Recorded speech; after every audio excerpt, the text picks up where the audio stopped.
Esse podcast faz parte do site Fambonanet. Acesse fambonanet.com.br.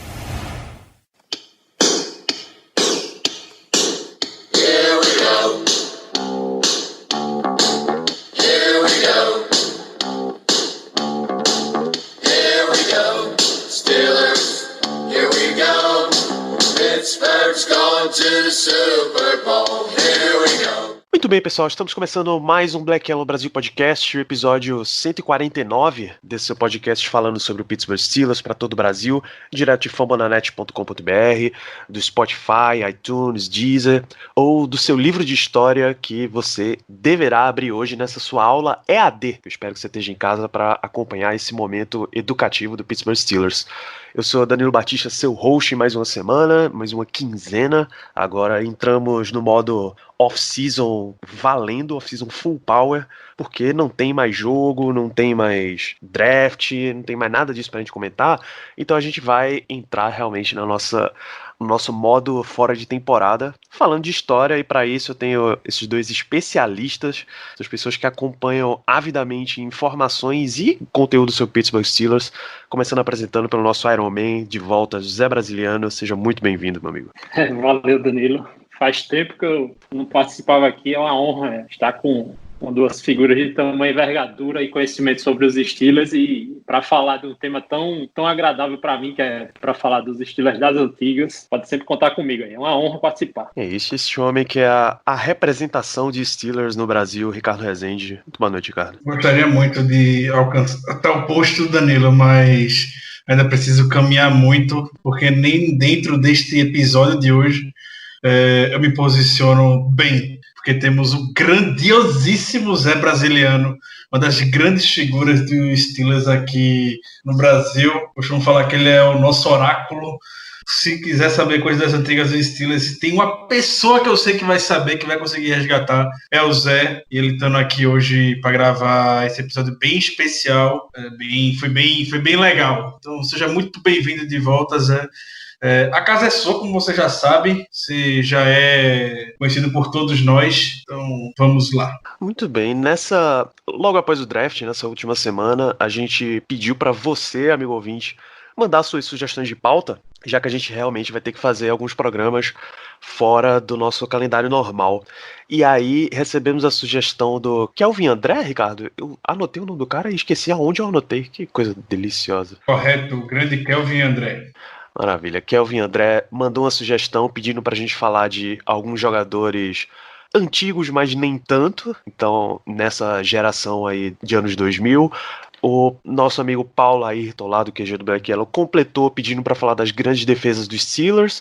E aí a gente foi montando uma sugestão com a outra. Chegamos à nossa pauta de hoje, que é uma defesa dos Steelers. É basicamente a segunda geração de Steel Curtain, a geração Dick LeBeau de defesa, a grande defesa entre 2004 até 2014, uma das grandes defesas da história de toda a NFL. A gente começa falando do próprio Dick LeBeau enquanto uma mente defensiva da liga. É sempre atribuída a ele a criação e a execução, a maestria do esquema de defesa chamado Zone Blitz. Mas o que era a defesa Zone Blitz? Então, Danilo, o esquema de Zone Blitz é basicamente quando você tenta, de forma bem simples e bem sucinta para que os amigos possam entender, quando você tenta basicamente enganar o ataque adversário, onde você, a princípio, vai mandar os jogadores tradicionalmente em blitz, que são jogadores de linha defensiva, os outside linebackers de forma geral, e você acaba enganando o ataque, recuando esse tipo de jogador e mandando outros jogadores que estavam escondidos, um decoy, como o pessoal chama, na unidade defensiva, em blitz. Isso acaba causando muita surpresa, a linha ofensiva não conseguiu identificar os jogadores que estariam em blitz, o quarterback não consegue armar muito bem a sua proteção, não consegue deixar o running back atrás, e eventualmente ele acaba sofrendo uma pressão grande, o sec e tudo mais. Foi o conceito que o Dick LeBeau foi o grande percussor. Na década de 90, em Pittsburgh, ele teve uma breve passagem também. Foi aí que surgiu a expressão de Blitzburgh, devido ao volume de pressões com o Leonard Floyd e Kevin Green que conseguiam aplicar no jogador adversário, e isso foi aprimorado com os jogadores certos na segunda passagem de Dick LeBeau em Pittsburgh, que é justamente esse momento que a gente está falando, entre 2004 e 2014. Para você ver como é a mente do Dick LeBeau, tem uma entrevista que ele fala que o filme favorito, a história favorita dele é a do Mágico de Oz, justamente por todo o ilusionismo, enfim, por conta de toda a mística por trás, para poder ser um pouco criativo no desenvolvimento do seu playbook. Eu acredito que seja essa a melhor definição. Então ele sempre buscou muito fugir do óbvio e com isso acabou surgindo a Zone Blitz, que se faz presente na liga até hoje. Conceitualmente o Ricardo definiu muito bem o que é a Zone Blitz. Já em termos de implementação do como ele fazia nos Steelers, ele implementava sempre uma defesa 3-4, né? Isso era uma característica bem marcante da defesa do Dick LeBeau nos Steelers, porque permitia que ele tivesse em todo o front seven jogadores que pudessem desempenhar mais de uma função, né? Por exemplo, os linebackers eram capazes de fazer rush, ser bons contra o jogo corrido e também trabalhar bem na cobertura, porque eram papéis que não havia o cara especialista, assim. Quer dizer, havia, mas era um cara que também poderia desempenhar esse papel. E em função disso, foi uma defesa que transformou jogadores não em estrelas, mas que desempenhavam de uma forma tão excepcional as suas funções, porque era... por exemplo, o jogador de linha defensiva dos Steelers, né, na defesa do Dick LeBeau, era um cara que tinha que ser talvez o melhor jogador de linha defensiva da NFL. Como a gente teve excepcionais jogadores de linha defensiva desempenhando aquela função. Ou seja, era uma coisa que você tinha que ser especialista em várias funções. A defesa Zone Blitz era isso. Você ter vários jogadores capazes de desempenhar tanto rush quanto cobertura, e para confundir muito bem o ataque adversário, tanto que era um conceito defensivo muito difícil contra quarterbacks rookies jogar, né? Sempre foi um pesadelo o rookie jogar contra a defesa dos Steelers. Era muito difícil a gente não destruir um quarterback novato na NFL, quando a defesa do Dick LeBeau estava jogando bem. Isso, o Ricardo lembrou bem. A primeira passagem de Dick LeBeau pelos Steelers foi entre 92 e 94, treinador de defensive backs, levando 4 jogadores de defesa para o Pro Bowl em 95, logo ao final da temporada de 94, a última dele. Então tinha muita influência. Ali era a época de Kevin Green, de Carnell Lake, Greg Lloyd, Rod Woodson, inclusive foram esses 4 os convocados ao Pro Bowl. O Carnell Lake e o Rod Woodson, inclusive, citam bastante as influências de Dick LeBeau. Aí ele volta em 2004 como coordenador defensivo dessa vez, e aí ele tem toda a liberdade para implantação do seu sistema, já que coordenador de defesa é geralmente quem manda na defesa, né? Muito bem, e Zé lembrou bem o nível que jogadores de linha defensiva precisavam ter para poder desempenhar bem o papel, já que a força do Zone Blitz era disfarces de esquemas. Então o adversário nunca saber quem entre os jogadores que estão mais próximos, quem vai fazer pressão, quem vai ficar bloqueando linha ofensiva e quem vai recuar para cobertura. Você tinha como o catalisador desse esquema de jogo o jogador de linha defensiva. E aí você tem que destacar jogadores como Aaron Smith, como nosso Kimo von Hofen. Vamos citando os jogadores de linha defensiva dessa época. Kizo, Casey Hampton, o Chris Hoke, que foi um backup do Hampton durante muitos e muitos anos e é uma das grandes figuras que ainda circula por Pittsburgh hoje. Então, para que tivesse qualquer tipo de sucesso no meio desse zone blitz tão complexo, a linha defensiva, como o Zé muito bem falou, tem que cumprir um papel tático muito bem. Tem que ser jogadores que não necessariamente precisavam ter uma técnica extremamente bem apurada, como a gente vê muitos jogadores hoje de linha defensiva com bull rush excepcional, com um bem excepcional, pesando sei lá quantos quilos e tendo uma altura incrível. Enfim, era uma época diferente em questão de time de jogadores. Mas os jogadores precisavam cumprir muito bem o seu papel tático. Tem uma entrevista do Dick LeBeau que ele rotineiramente não costumava ficar bravo com os jogadores, ele não era muito de puxar a orelha. Tem entrevista que ele comenta no jornal local de Pittsburgh que na entrevista, em uma das entrevistas que Dick LeBeau deu para um jornal local de Pittsburgh, ele comenta a respeito do fato de que ele não é um cara que costuma dar muita bronca no jogador, e principalmente em questão técnica, no sentido de que eventualmente o jogador vai perder um tackle, eventualmente o jogador vai perder um sack e tudo mais. Porém, ele não gostava quando o jogador não cumpria bem o papel tático dele dentro de campo, porque para ele é a obrigação de qualquer jogador. Você, quando está partindo desse princípio, é você com você, não é você contra um outro running back que está vindo desinvestado e pode eventualmente quebrar um tackle seu, você perder o tackle nele. Esse tipo de situação é coisa de jogo. Errar, não cumprir a sua função tática naquele papel, naquele momento, não é uma situação necessariamente de jogo, é um problema que você tem. Então, na entrevista ele falava que o que deixava ele chateado era isso. E quando o jogador cumpria essa função tática, e mesmo assim, eventualmente, não que fosse por algum problema, por algum erro técnico, que a jogada, a big play acontecia contra a defesa, ele assumia todo o erro, ele botava todo o erro nas costas dele. Mas ele preferia muito mais que esse erro nas costas dele fosse com todo mundo cumprindo seu papel tático, com mérito do ataque, do que, obviamente, com, eventualmente, algum jogador que quis ser um pouco mais apressado e quis entrar em blitz quando não devia. Isso era bastante comum, né? A gente via jogadores com o DNA de ser um pass rush caindo para cobertura. A gente viu o James Harrison com alguém jogada no Super Bowl, eventualmente caindo para cobertura.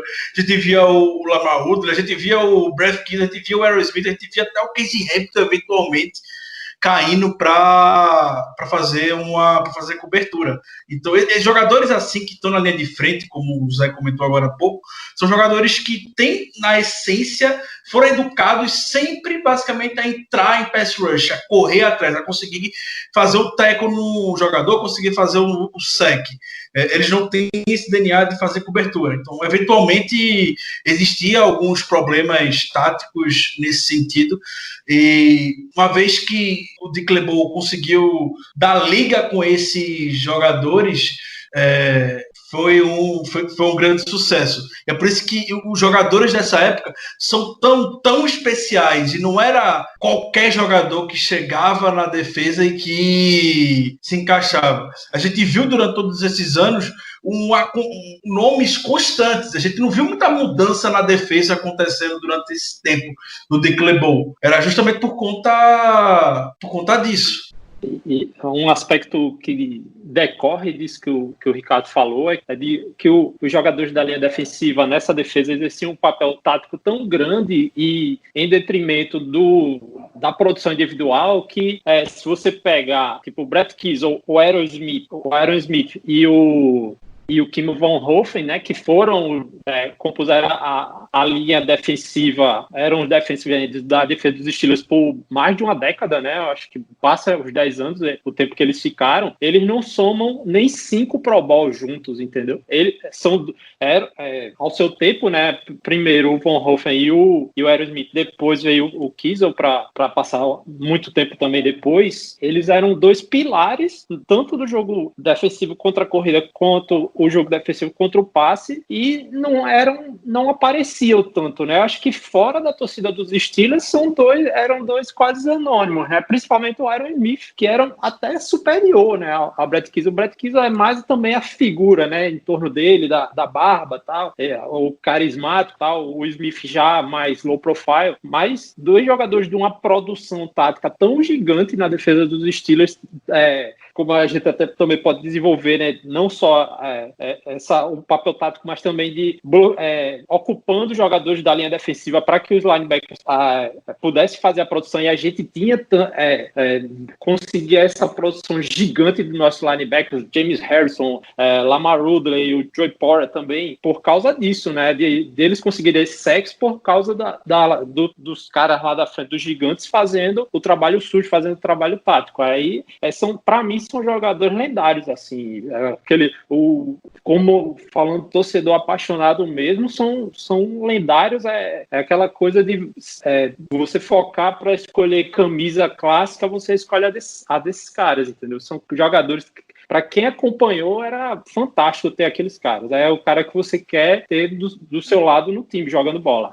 Era o Keisel, Hampton, Aerosmith, o Von Hofer não participou tanto desse, ganhou o Super Bowl, mas saiu logo em seguida, mas também era da mesma linha, assim, o cara que fazia o trabalho sujo, o trabalho tático de uma forma irrepreensível, que fazia todo mundo jogar bem, porque eles estavam jogando bem. O Zé falou sobre a fama dos jogadores, comentando sobre o Brett Keisel, que é mais conhecido na liga por conta da barba, e de fato é isso. E aí, quando a gente lembra do Kimo Von Hofer, não tem como não citar o lance contra o Bengals, quando ele machucou o Carson Palmer, que ali foi um início de uma faísca para o que é o Steelers e Bengals hoje. Esse lance do Kimo Von Hofer sempre reprisa quando está mostrando flashback de rivalidade entre Steelers e Bengals, os grandes lances.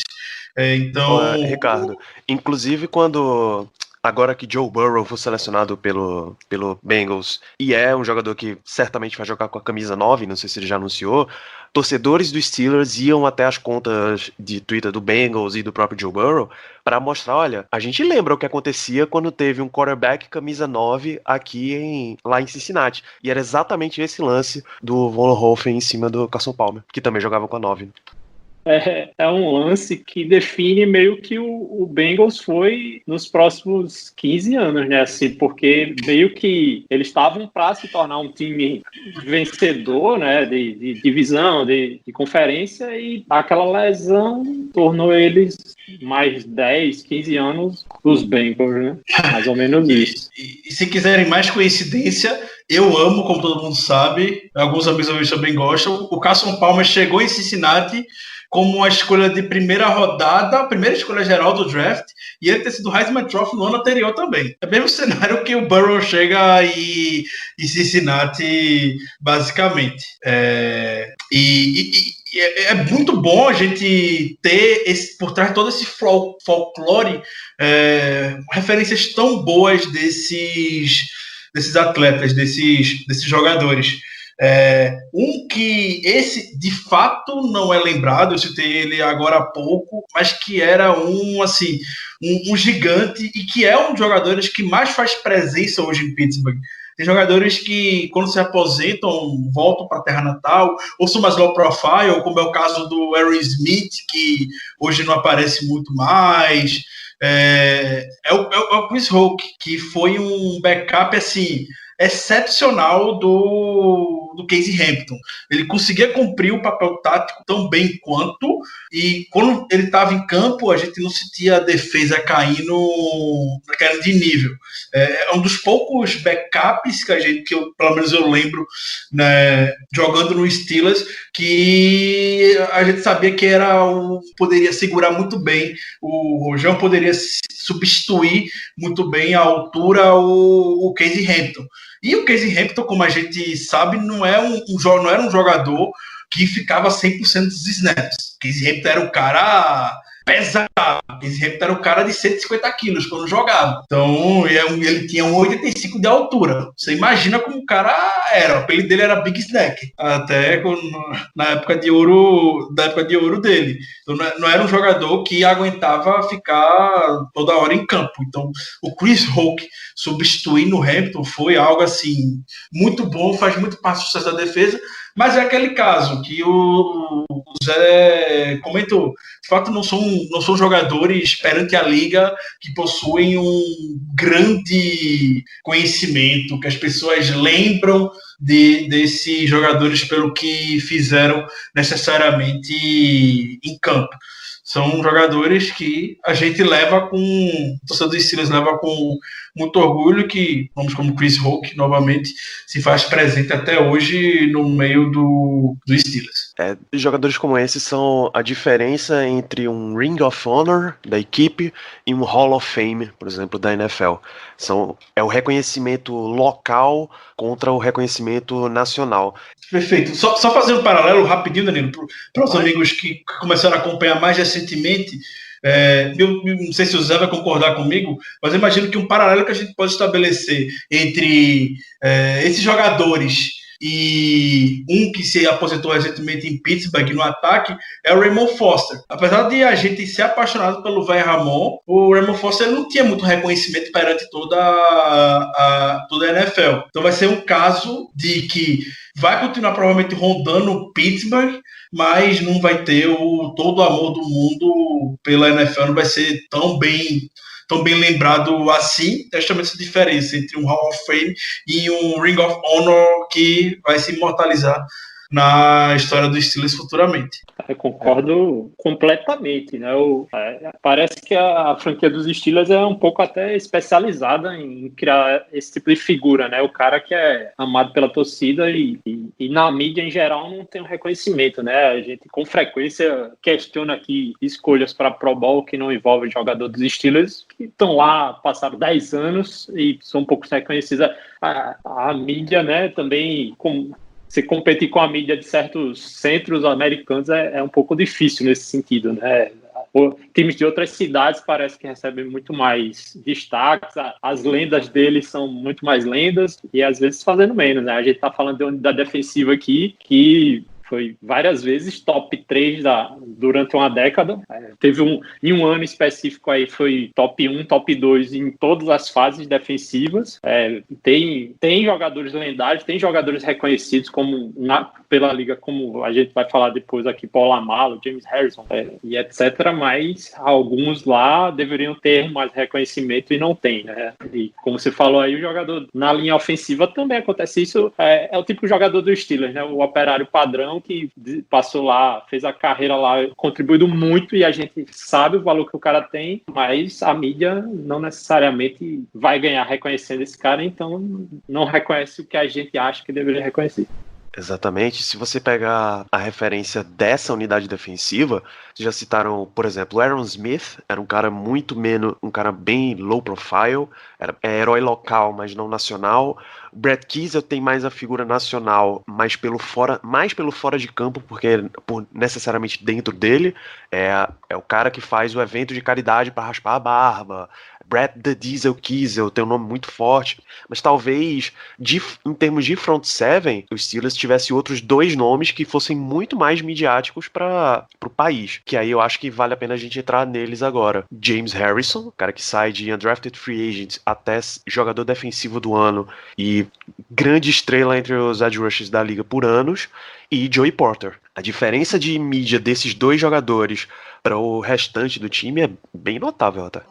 São atletas que jogam em posição premium, né? Então vão ter eventualmente um destaque maior, porque vai ser fazer aquela grande jogada, vai fazer aquele sec decisivo na partida, forçar aquele fumble, mas isso é que a gente vê, a grande mídia não vê, que justamente o James Harrison, para ele chegar no quarterback, o Aaron Smith, o Brad Keisel, o Casey Hampton estavam lá segurando são 3 caras que provavelmente estavam segurando 5 jogadores ao mesmo tempo para o Harrison ter a vida dele mais mais facilitada para poder chegar. Mas geralmente o futebol americano privilegia de fato o jogador que vai finalizar tudo, que vai fechar. Também se o cara não souber finalizar, eventualmente ele não vai ter tanto sucesso assim. E de fato, durante a época do Dick LeBeau, a gente viu Joey Porter, James Harrison e o Lamar Woodley com grande destaque na posição de outside linebacker tendo sucesso. E não foi em vão.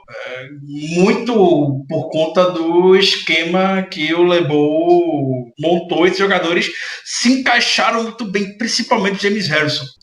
Lá atrás, já faz alguns anos, 3, 4 anos, eu escrevi um texto para o Fambonanet falando da história do James Harrison, de como o cara era um andarilho pela liga. O cara andava mesmo, o cara não tinha um time certo, era practice squad, chegou no practice squad do Ravens, ficava no Steelers, era cortado, voltava. Porque tinha hora que o cara tava para desistir já de ser jogador de futebol americano profissional. O cara tava para seguir a carreira de veterinário, para ter noção.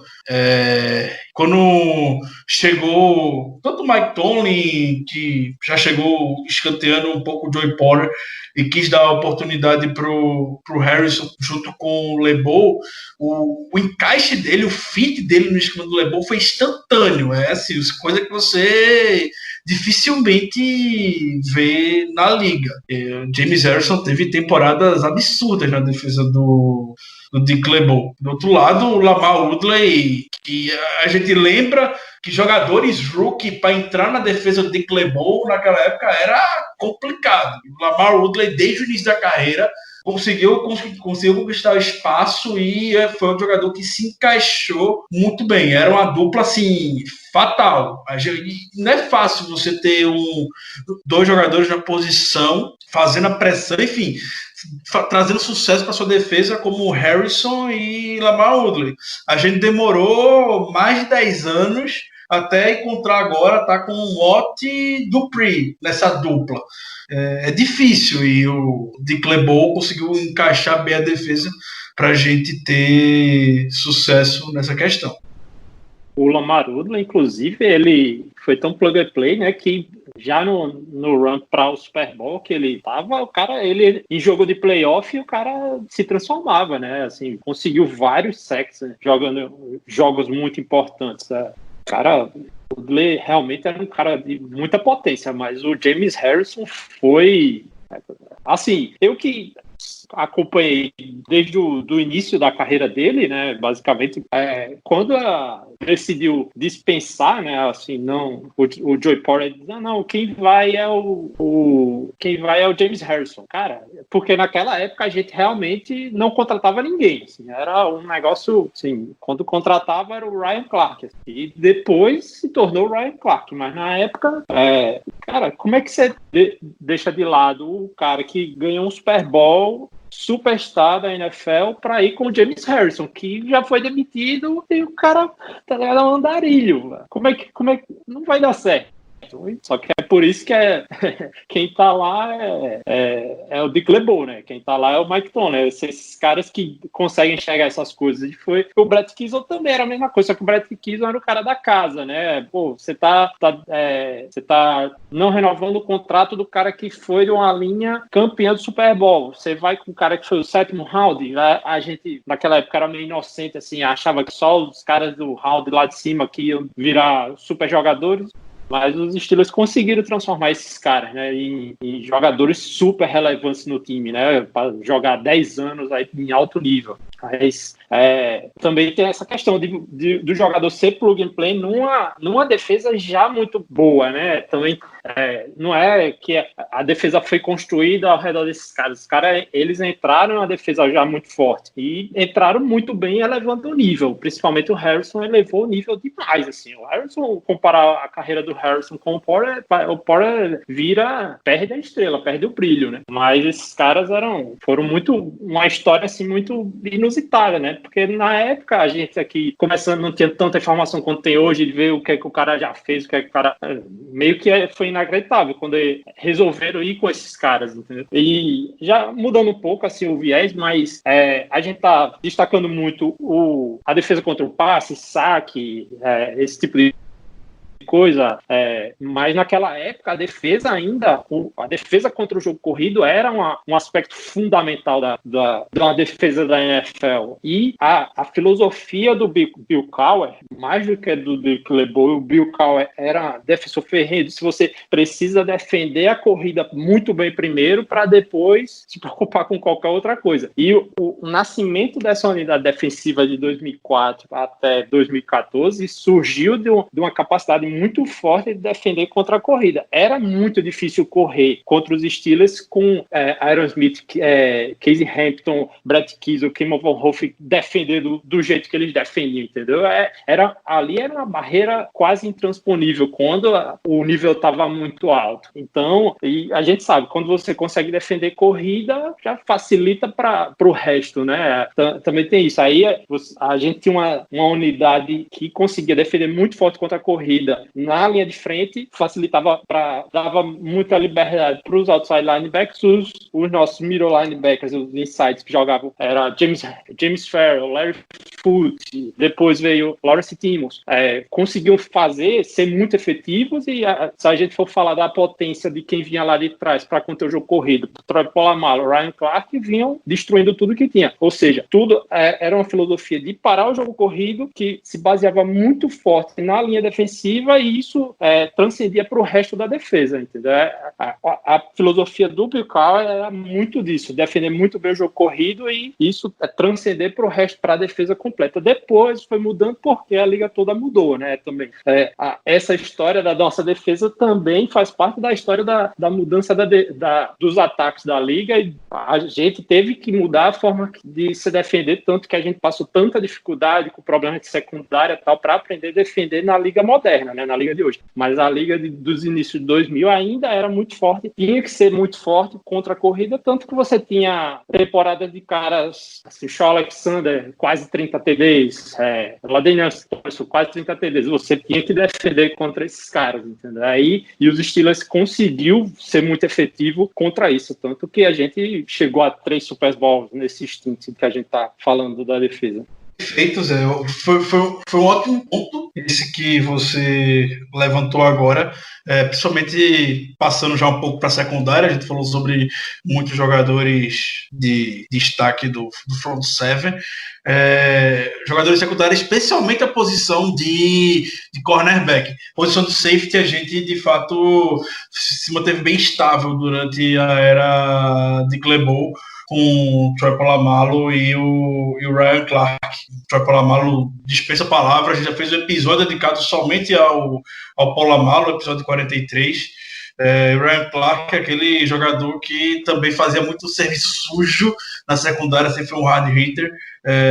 São jogadores que têm estabilidade. Mas a posição de cornerback foi algo que a gente, talvez hoje, a gente sentiria ainda mais dor de cabeça do que sentia na época. Muito da época da defesa de LeBeau que a gente não sofria tanto, podemos dizer, era o fato de que a defesa não dava tempo nem para o quarterback reagir, e isso facilitava muito o trabalho dos cornerbacks. Então, isso foi uma mentalidade que ainda se tentou entrar um pouco mais no fim da era de LeBeau, em 2014, principalmente, 2013, quando a gente não tinha nenhum cornerback, a gente negligenciou a posição, principalmente no draft, não olhava ninguém. Eu era uma das pessoas que primeiro falavam que eu achava inútil draftar cornerback, porque o Steelers tem um pass rusher bom, o pass rusher do Steelers vai dar conta, não tem para que pagar cornerback, e isso se mostrou uma estratégia arriscada e errada por parte do Steelers. Então, de jogador que a gente assim consegue, que marcou a época na posição de cornerback, foi o Ike Taylor, que era um bom jogador e ficou um pouco assim nas brincadeiras de que não conseguia interceptar uma bola, a bola batia nele e enfim, eventualmente caía no chão. A gente teve o Deshaun Townsend, a gente teve o B-Mac, o Brian McFadden, pelo amor de Deus.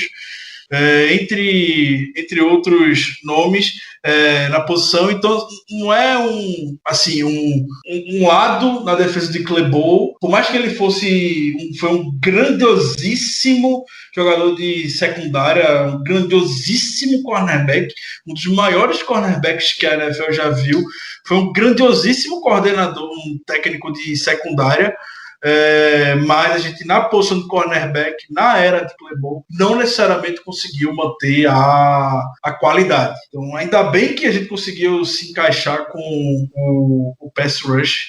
Se a gente tivesse hoje a qualidade dos wide receivers que estão cada vez mais surgindo na NFL, tendo impacto rapidamente, não sei como é que seria o sucesso da defesa. Acredito que existiria ainda, justamente por conta de toda a pressão, mas foi um dos aspectos que, pelo menos para mim, ficou bastante negativo e que ficou evidente no final da era dele. Você falou do Ike Taylor, é engraçado. Eu acho que o Ike Taylor é o cara que mais é apaixonado pelo Dick LeBeau, né? Quando ele fala do Dick LeBeau, acho que ele fala melhor do Dick LeBeau do que qualquer, até do pai e da mãe dele, assim. Ele realmente é voto assim, do Dick LeBeau. Acho que é uma regra, né? Entre todos os jogadores que trabalharam nos Steelers, os caras amarem lá o Dad, né, como eles chamam, o Coach Dad, mas isso é relevante assim porque você vê os Steelers, os dois técnicos, né, Bill Cowher e Mike Tomlin, né, durante esse tempo que a gente está falando, são dois técnicos que são adorados pelos seus jogadores, e você tem um coordenador que, tipo, os jogadores gostam ainda mais, porque o cara tinha um jeito diferente, né, de tratar com os seus comandados. Quando você vê os jogadores falando do Dick LeBeau, realmente é muito tocante. Enquanto vocês falavam, eu abri aqui o belíssimo e maravilhoso Pro Football Reference para ir buscando algumas estatísticas dessa defesa durante a era de LeBeau. A primeira, que é muito fácil de pegar, inclusive se você botar a temporada da equipe, ela já está listada logo no topo, são pontos cedidos por temporada. O Steelers estava em primeiro lugar em 2004, 2008, 2010, 2011, tá? São anos muito fortes da equipe. Em segundo lugar em 2007 e em terceiro lugar em 2005. Tá? Os anos ruins da era de LeBeau é 2013 e 2014, porque aí também já teve uma troca de elenco muito forte. Mas jardas cedidas, primeiro lugar em 2004, primeiro em 2007, primeiro em 2008, primeiro em 2011, primeiro em 2012, segundo em 2010. E aí eu terminei de fazer essa lista, Zé começou a falar que uma das forças era a defesa contra a corrida. E aí eu fui buscar as estatísticas de jardas corridas cedidas. O Steelers está no top 3 de 2004 a 2010, cai para oitavo em 2011 e volta para segundo em 2012. Era realmente uma muralha para você passar dos Steelers nessa época. Eu acho que não era nem tanta filosofia de LeBeau, isso era Bill Cowher, ele falava disso o tempo todo, era a lição dele. Primeiro você define contra o jogo corrido, e aí toda a estrutura que foi montada levou isso, né? A gente pode até começar a falar aqui da transição para o Mike Tomlin também. O Mike Tomlin deu muito respaldo para o Dick LeBeau continuar o que ele vinha fazendo. Tem até uma história engraçada que eu estava lendo aqui, quando o Mike Tomlin foi contratado, o Dick LeBeau pensou que ia ser dispensado, né? Ele tinha certeza que ia ser dispensado. Quando o Mike Tomlin ligou para ele e falou, não, a gente bora conversar, mais ou menos nesses termos mesmo, né? Em conversa de quase informal, assim, o próprio Dick LeBeau relatando, a gente precisa conversar, tal, e não, a gente vai continuar. E o Dick LeBeau ficou até meio que na dúvida, porque é um cara que é 4-3, todo background de defesa do Tampa 2 e como é que vai ser e tal. E o Mike Tomlin falou, não, a defesa vai continuar a defesa do Dick LeBeau. E o Dick LeBeau é um cara tão especial, tão humilde, que ele falou, mas o Mike Tomlin não é um cara de Tampa 2, então eu vou me tornar um cara de Tampa 2. E aí começaram a também transformar a defesa dos Steelers, mas com esse background muito forte de defesa contra o jogo corrido. E você vê que é uma unidade muito consistente, né, ao longo de 10 anos. Né? Também decorre também do pouquíssimas trocas de jogadores em posições fundamentais. Né? Você vê Polamalu, teve durante esse tempo todinho um pilar da defesa. Né? Safety também, o outro safety, Ryan Clark, também ficou muito tempo. A linha defensiva, as trocas de jogadores funcionaram muito bem, como a gente já falou dos outside linebackers, e assim foi. O Mike Tomlin acabou herdando, né, que muita gente até criticava o Mike Tomlin, dizendo que ele herdou o time do Bill Cowher, e foi muito fácil. Cara, não funciona assim as coisas da NFL. A gente já viu um exemplo que eu dou, assim, também dos anos 2000, mesma época, que o Tony Dungy, quando saiu dos Colts, saiu campeão, era um dos melhores ataques. O Jim Caldwell, quando entrou, foi um dos piores times da NFL que eu já vi na vida, entendeu? Não funciona assim. O técnico, pessoal, chega lá, eu quero que vocês continuem fazendo o que vocês faziam. Não existe isso na NFL. Lógico que o Tomlin, quando foi contratado com o material que já tinha, né? Ele ia fazer o quê? Ele ia dizer, não quero. Não, aqui o pessoal é campeão, vou continuar com os campeões. E desenvolveu, e tanto que hoje a gente acha, pelo menos eu acho que o Mike Tomlin já fez, mas nos estilos muito mais do que o Bill Cowher, entendeu?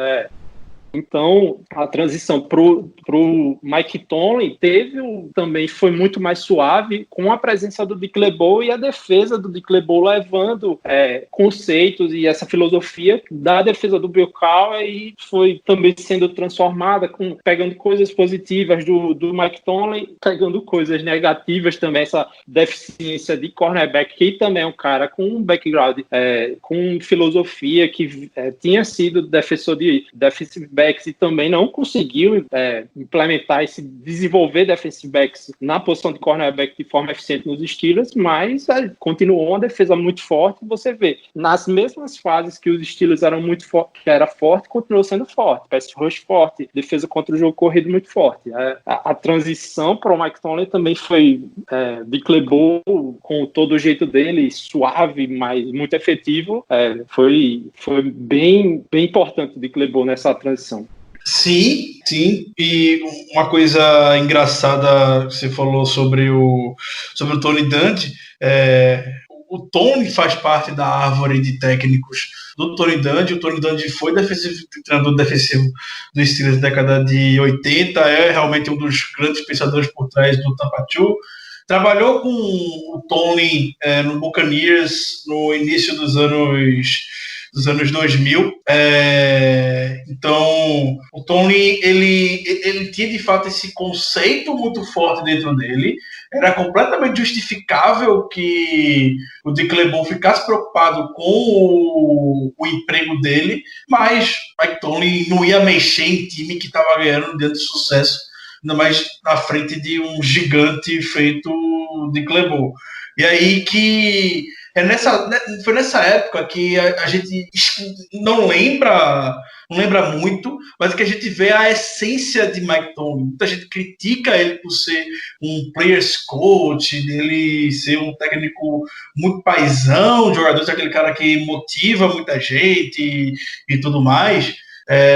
Mas uma das grandes histórias que o Mike Tomlin tem com o Dick LeBeau foi no Super Bowl 43. Essa história estava até vinculando pelo Twitter essa semana ou semana passada, que é justamente quando, na semana de treinos do Super Bowl 43 contra o Cardinals, teve uma jogada que o James Harrison conseguiu interceptar um passe, e o Tomlin pagou para geral porque os jogadores de defesa simplesmente pararam de correr depois da interceptação. Pararam. Houve a interceptação, todo mundo lá comemorou, e o Tomlin falou: tá tendo jogo aqui, tem um treino ainda, por que vocês pararam? Não tem que parar, não tem que fazer nada. E o próprio Dick LeBeau, assim, também pensou: não foi interceptação, morreu a jogada.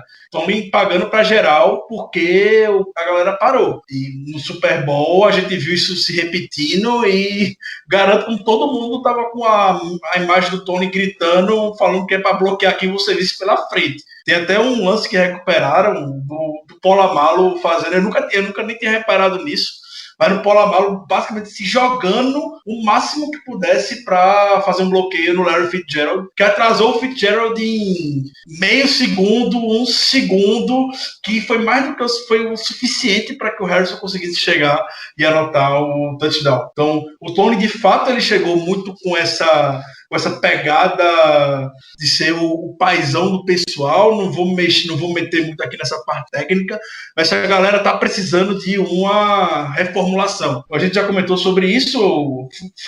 A chegada do Tony na substituição do Cal é muito semelhante da época que saiu o Chuck Noll para a chegada do Cal em Pittsburgh na década de 90, onde a franquia precisava de um oxigênio novo, precisava de ideias novas. Não necessariamente ideias novas são questões técnicas, são formações, são coisas desse sentido. Pode ser uma conversa que Mike Tomlin ama fazer com os jogadores, ter uma relação um pouco mais próxima deles, é tomar uma decisão que seja difícil.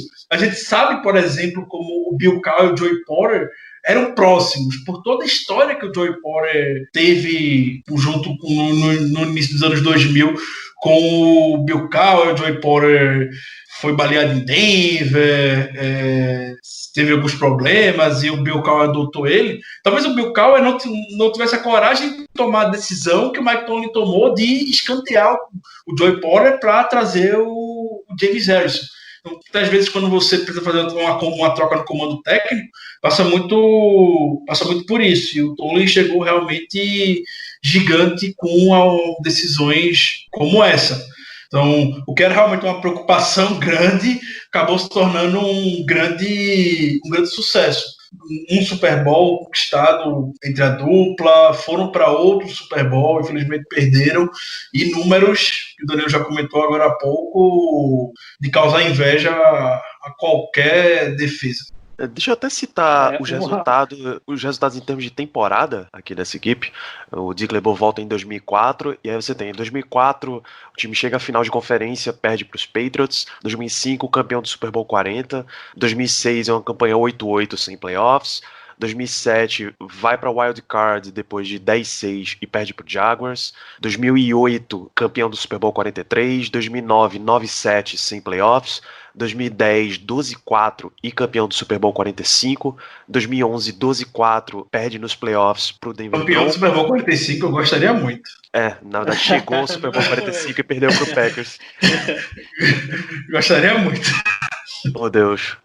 A gente tá na timeline errada, Deus. 2012, 8-8 sem playoffs. 2013, 8-8 sem playoffs. 2014, 11-5 playoffs, perdendo pro Baltimore Ravens. E além disso, você tem em 2004 Bill Cowher, técnico do ano pela Sporting News, enfim. Para a defesa, James Harrison, jogador defensivo do ano 2008, e Mike Tomlin, técnico do ano, o Motorola NFL Coach of the Year. Será que ele ganhou um motorrádio? Essa brincadeira? Enfim.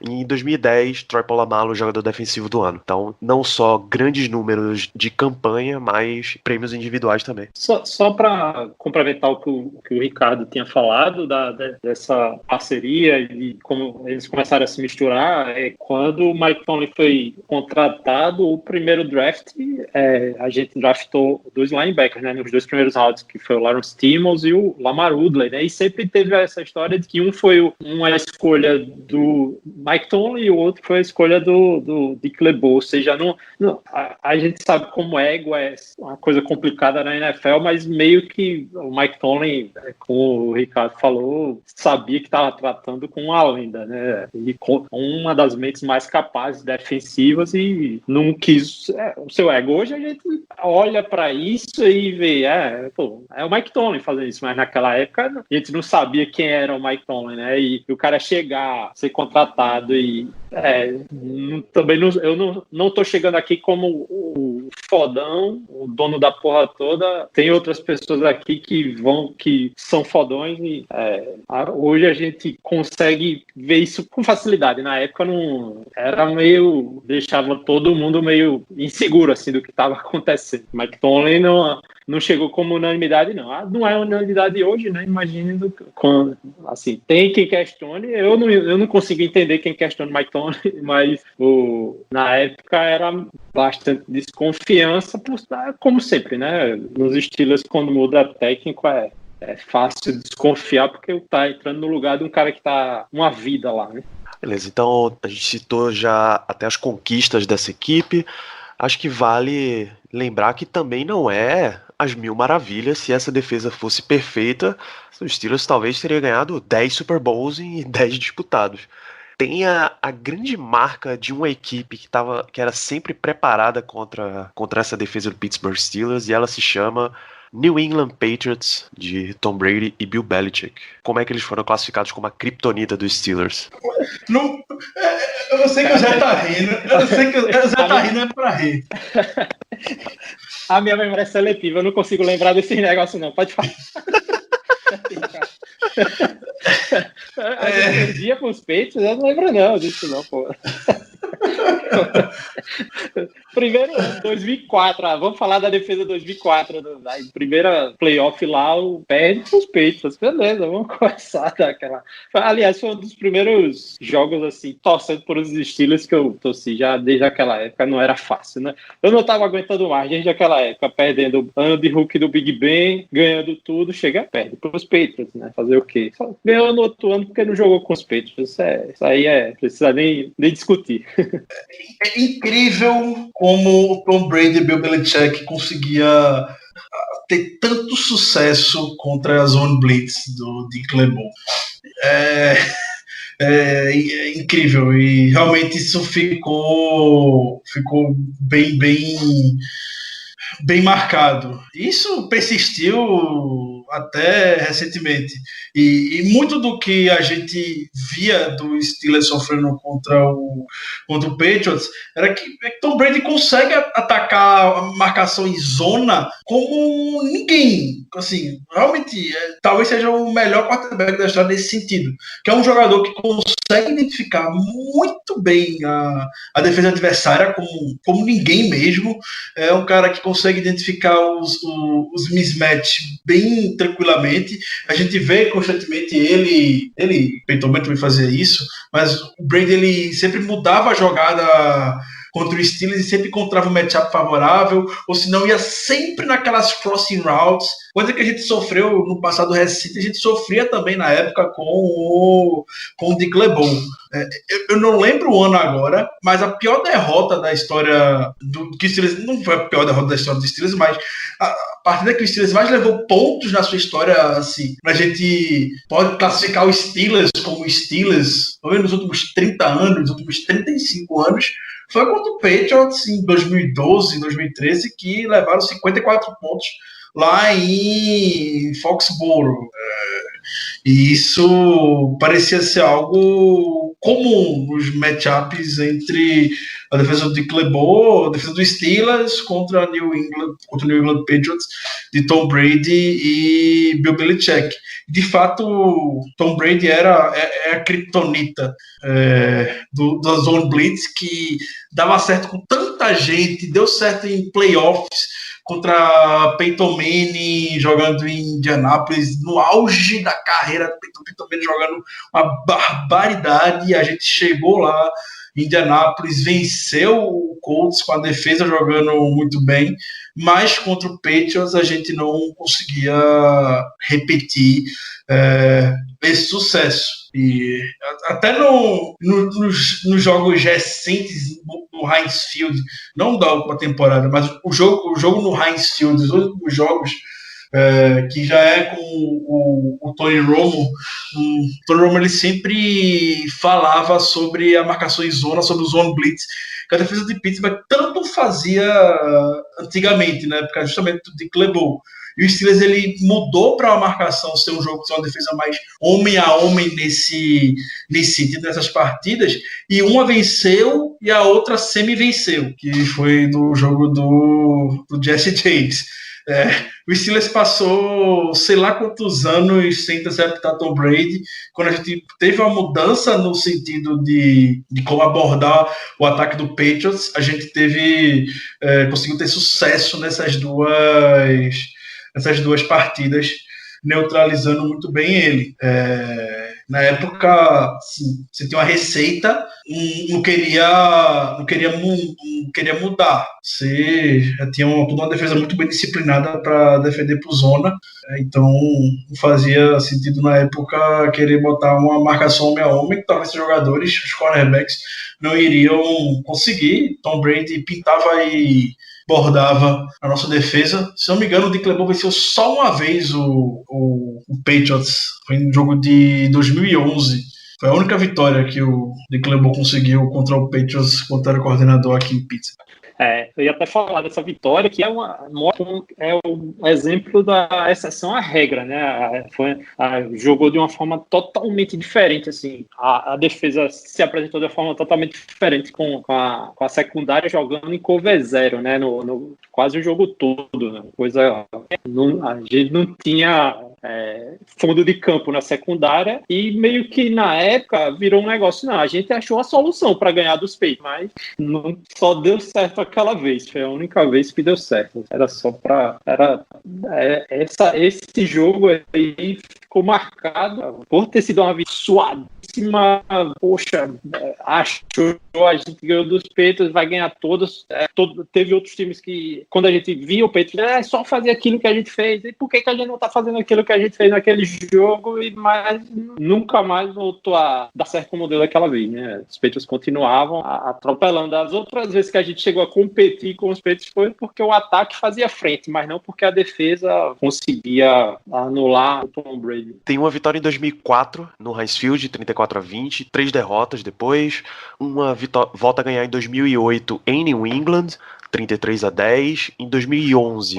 Rapidinho, só dando um asterisco nesse jogo de 2008, não foi contra o Brady, foi contra o Matt Castle. Perfeito. Temporada que o Brady não jogou. Ele tá machucado, mas conta pra história. Não quero. No final, no frigir dos ovos, era o New England Patriots que estava em campo. E em 2011 tem uma vitória no Heinz Field, 25-17. A derrota pesada de 55-31 foi no Gillette Stadium em 2013. 2012 não teve Steelers e Patriots. Então vamos encaminhar aqui para o fim desse programa. Pedir as considerações finais de vocês sobre os termos e a despedida para o nosso amigo ouvinte, José Brasiliano. Muito obrigado pela sua presença novamente. O que você traz para fechar esse jogo? Primeiramente, eu que agradeço.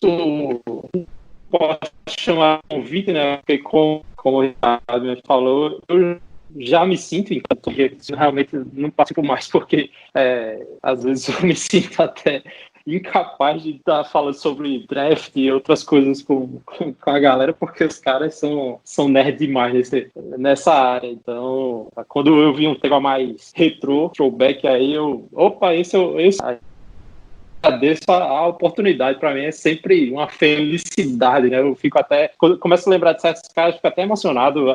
Essa defesa, esse período dos Steelers faz parte da minha história. Era uma época que eu era com internet, né? Com aquela época a gente não assistia os jogos pelo Game Pass, a gente assistia o jogo pelo Game Center, né? Que era o gráficozinho, era o videogame, entendeu?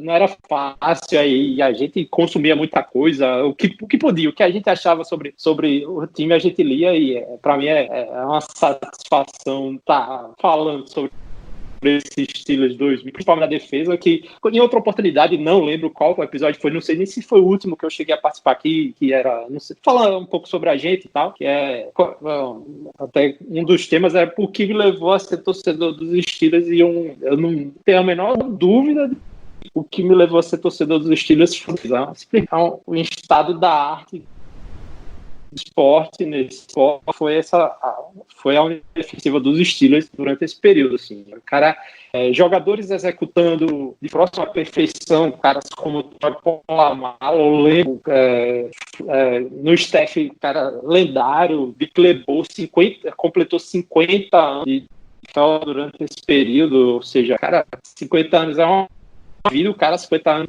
na NFL, então simplesmente assim, falta até palavra mesmo, falta uma coisa que emociona lembrar desse tema. Assim, agradeço de coração a oportunidade, a satisfação. Podem contar comigo, não é só porque está em quarentena, não. Eu realmente gosto de falar dessas coisas. De draft, para mim, sou tão Mas para falar de sempre, conta comigo aí. Valeu, Danilo. Obrigado, chefe. Grande, sempre juntos aí. Valeu. Isso, grande abraço, Zé. Ricardo Rezende, suas considerações finais para esse episódio. Foi uma satisfação enorme falando sobre a carreira de Clebol e relembrar tantos bons momentos com jogadores que eventualmente citamos. Foram anos de ouro e eu fico muito feliz que hoje, depois de alguns anos, a gente finalmente pode voltar a afirmar que temos uma defesa de elite. A gente tem uma defesa que, se desenvolver, é outra época, a gente sabe. Na época, a gente era favorecido com contratos modestos. Hoje não existe a gente. Como é que eu posso falar? Os contratos, por exemplo, de Hayward e de Tweet hoje não se comparam em absolutamente nada com os contratos que o Aaron Smith e o Brett Keisel, por exemplo, tinham há 10 anos. Então, eu não sei quanto tempo a gente vai conseguir ter a manutenção de todos os nomes que a gente tem na defesa entrando agora em 2020. Pelo menos 2020, 2021, 2021 e 2022, a gente provavelmente vai conseguir manter toda essa unidade junta. Então, aproveitem. É muito bom você ter uma defesa de elite. A gente sentiu muito isso na temporada passada. Como foi legal, como foi divertido acompanhar os Steelers da temporada passada, apesar de todos os resultados. Mas como a defesa conseguiu segurar o time, foi algo incrível. Eu fico muito feliz que a gente tenha voltado a ter uma unidade consistente e de elite, principalmente para que os amigos que ainda não tinham a oportunidade de acompanhar o Steelers nesses anos possam sentir agora o que realmente muito legal. Como o Zé falou, isso inspira você realmente a torcer pela equipe, você se identifica com a equipe. O Steelers é isso. Como eu comentei ao longo do programa, eu convido os amigos a ouvirem um episódio sobre o Bill Cowher. O Steelers, na transição do Chuck Noll para o Bill Cowher, passava por um problema muito grande de identidade. Não sabia o que era o time. O Chuck Noll tinha seus anos de ouro, nome gigante, um dos maiores nomes da história da NFL, mas não conseguia mais produzir como vinha. Então a família Rooney foi lá e contratou um cara local de Pittsburgh que iria conseguir recriar a essência do Steelers. E a história do Steelers de sucesso se pautou na defesa. O Bill Cowher foi lá e montou uma grande defesa na década de 90. E que a gente conseguiu ter sucesso depois do Bill Cowher com o Dick LeBeau, até pouco antes do final da sua passagem por Pittsburgh, e agora a gente conseguiu recuperar mais disso. Então, eu lembro que momentos na temporada passada, até temporadas anteriores, que a gente tinha tido sucesso com boas campanhas, a gente falava que os Steelers não tinham identidade. Os Steelers, você não conseguiu, você viu os Steelers, tem Big Ben, tem o camisa 34, mas você não sentia uma identidade muito com o time. E em 2019 a gente conseguiu recuperar essa identidade com a defesa, forçando turnovers, líder em sacks, fazendo touchdown, mudando o jogo e trazendo vitórias. A gente conseguiu recuperar e eu tenho certeza que a gente vai levar essa mesma unidade para agora em 2020. Então aproveitem, que é realmente muito, muito bom. E novamente foi muito legal recuperar esse tempo e falar sobre Dick LeBeau e os seus comandados. Um grande abraço. É isso, gente. Aproveitem esse período de off-season, principalmente esse período de off-season com isolamento, e vão conferir, vão consumir mais Steelers, já que não tem jogo novo para você assistir, vá assistir nos antigos, cara. Principalmente nessas épocas que são muito vitoriosas da equipe, dá um prazer enorme de voltar a assistir. No mais, continue acompanhando tudo que a gente está gerando para vocês. Twitter, Instagram e o canal lá no Telegram, tudo @BlackYellowBR, fambonanet.com.br/BlackYellowBrasil, para conferir o que a gente está postando por lá. E confere também os nossos podcasts, assina no Spotify, assina lá no iTunes, 5 estrelas, comentários, recomenda para seus amigos. Vamos chegando esse para mais e mais amigos, fãs de esporte, torcedores dos Steelers. A gente volta daqui a 15 dias, é um episódio especial, porque é o Black Yellow Brasil 150, tá? Então, números redondos assim, é legal a gente fazer episódios especiais. Enquanto a gente não chega no 150, vai ouvir o episódio 100, que é esse episódio que o Zé citou no meio do programa, em que a gente fala como a gente começou a torcer, maluquices que a gente já fez de torcida. Tem muito episódio de off-season aí que você pode consumir, que ele não envelhece, beleza? Grande abraço para todos vocês, a gente se vê daqui a 15 dias no episódio 150. Até lá.